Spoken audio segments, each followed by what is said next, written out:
বহু বছর আগের কথা। একসময় একটি বাগান ছিল, যেখানে লেহেঙ্গার বাগান হিসাবে পরিচিত ছিল। কিন্তু সেই বাগানে কেউ যাওয়ার সাহস করত না, কেননা সেই বাগান পাহারা দিত একজন পরী। সেই পরীটি ছোট হলেও তার রাগ অনেক বেশি ছিল, তাই তার এখানে কেউ আসার সাহস করত না। আর সেই বাগানের পাশে ছিল একটি ছোট্ট গ্রাম, আর সেই গ্রামের মধ্যে একটি ছোট্ট পরিবার বসবাস করত। সেই পরিবারের মধ্যে লিমা নামের একটি মেয়ে ছিল। সেই মেয়েটি অনেক দয়ালু এবং শান্ত ছিল। লিমা সারাদিন বাড়ির সব কাজ একা শেষ করত। কখনো সে নিজের কাজ ফেলে রাখত না, কারণ তার আপন মা পৃথিবী থেকে অনেক আগেই বিদায় নিয়ে চলে গিয়েছে। আর তার সৎ একজন বোন ছিল, কিন্তু তার মা এবং তার সৎ বোন তার সাথে বেশি মিশত না। কি রে, এই জায়গাটা এত অপরিষ্কার কেন?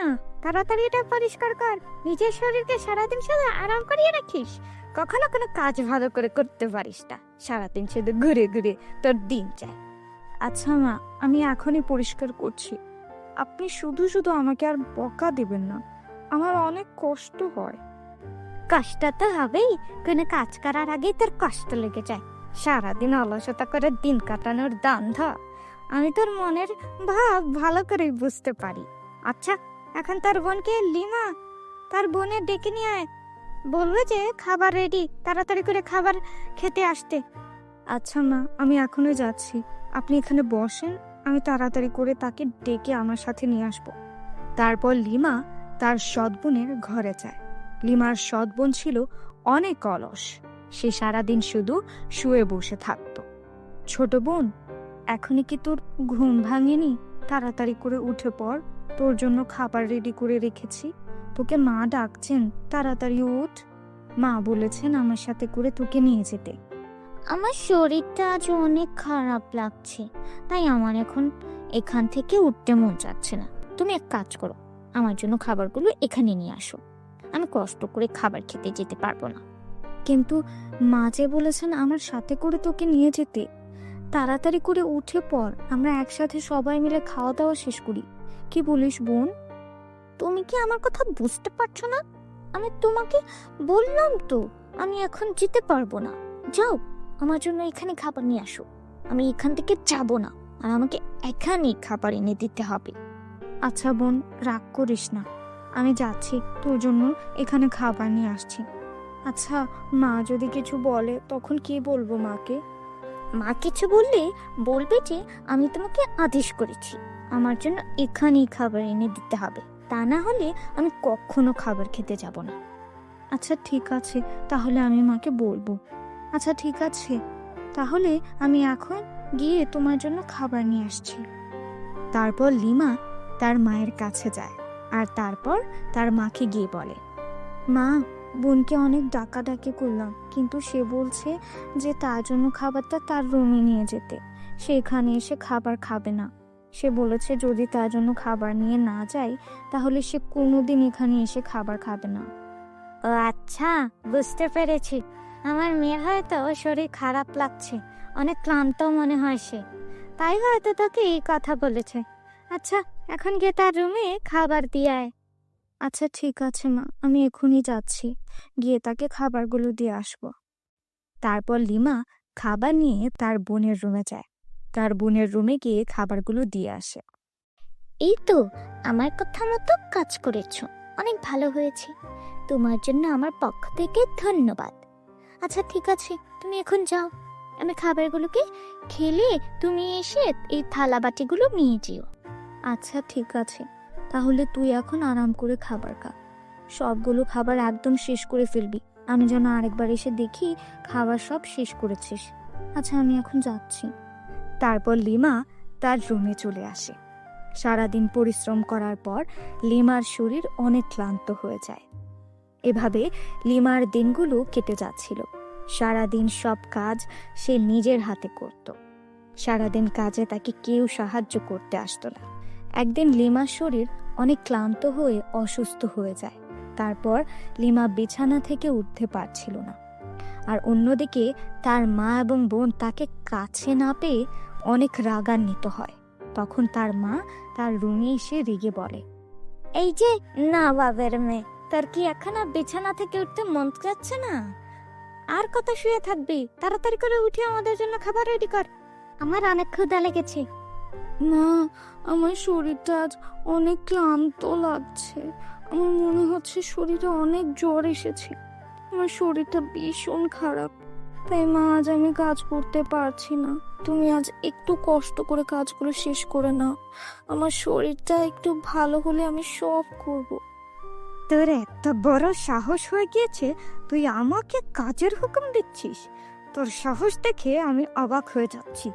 সামান্য একটা জ্বর হয়েছে বলে তুই এখন কাজ করতে পারছিস না কেন?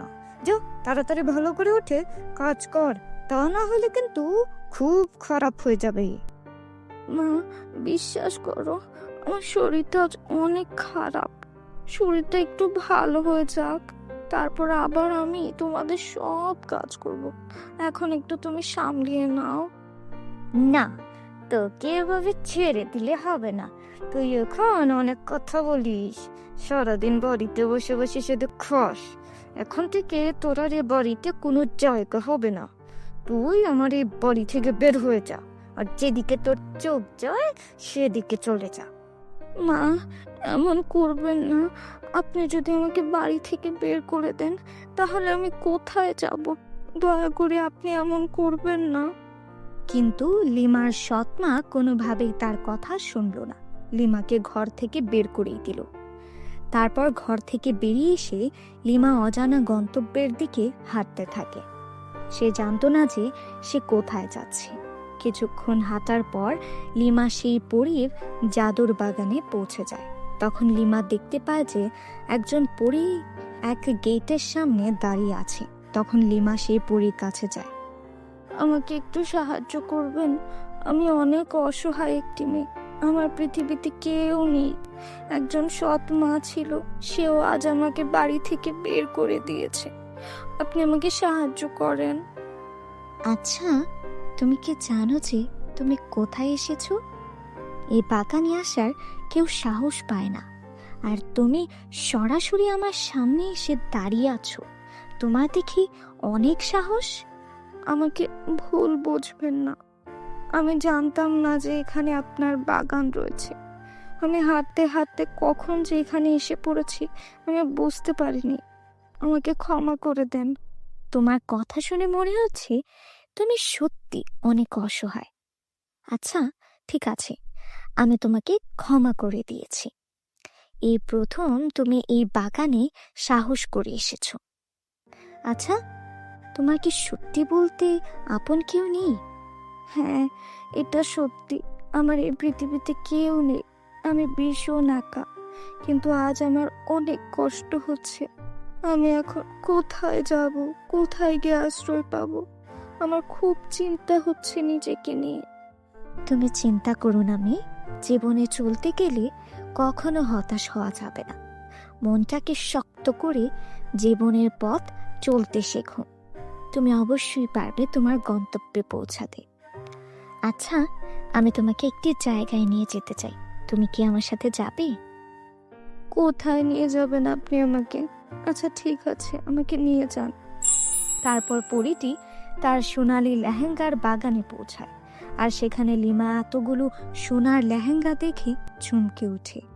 এগুলো তো সবগুলোই দেখছি সোনা দিয়ে তৈরি, আর এখানে কতগুলো লেহেঙ্গা রয়েছে। আচ্ছা, আপনি আমাকে এখানে এনেছেন কেন? এখন থেকে তোমার সব কষ্টের দিন শেষ লিমা। এখানে যতগুলো স্বর্ণের লেহেঙ্গা দেখতে পাচ্ছ, এসবগুলো আমি তোমাকে দিয়ে দিয়েছি।